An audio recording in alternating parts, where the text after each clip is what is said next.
Kahit tapos na ang impeachment trial, mukhang hindi pa tapos ang kalbaryo ng dating punong mahistradong si Renato Corona.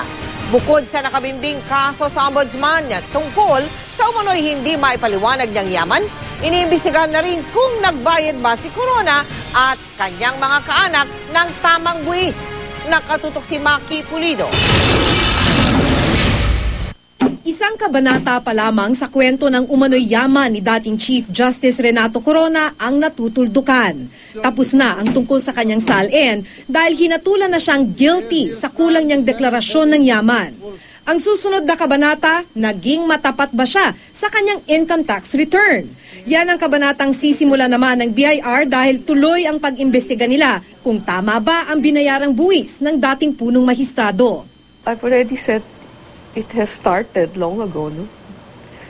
January, February pa yata yun. Bukod pa sa nakabinbing kaso sa ombudsman tungkol sa umano'y di maipaliwanag na yaman ni Corona, mas mabigat na ang investigasyong ito dahil criminal case ang hindi pagbabayad ng buwis at may kasama ng kulong ang parusa. Sa kabanatang ito, pwede na rin madamay ang anak ni Corona na kasamang sinilip ang ITR. Mas magiging madali rin masilip ang mga account ni Corona dahil matatanda ang nagbigay siya ng unconditional waiver para masilip ng ombudsman ang kanyang dollar account. Yung confidentiality ay naka-address sa mga bangko. Sinasabi sa bangko at mga empleyado ng bangko na yung mga deposito na yan hindi nyo pwede i-disclose, no? Unless may written permission ng depositor.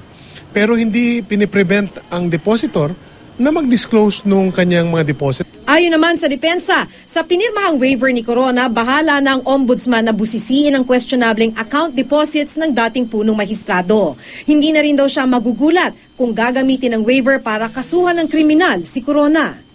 Hindi na po ako magugulat kung gagamitin po yan ng pamahalaan upang magkaroon ng kaso laban sa kanya. Mabigat po ang ebidensya na kinakailangan po nila na mapakita bago po makasuhan si Chief Justice Corona.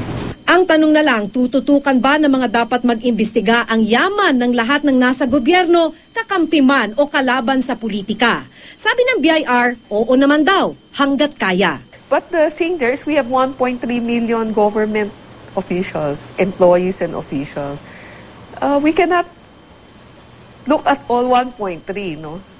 We only start looking if there's a complaint. Maki Pulido, Nakatutok, 24 Oras.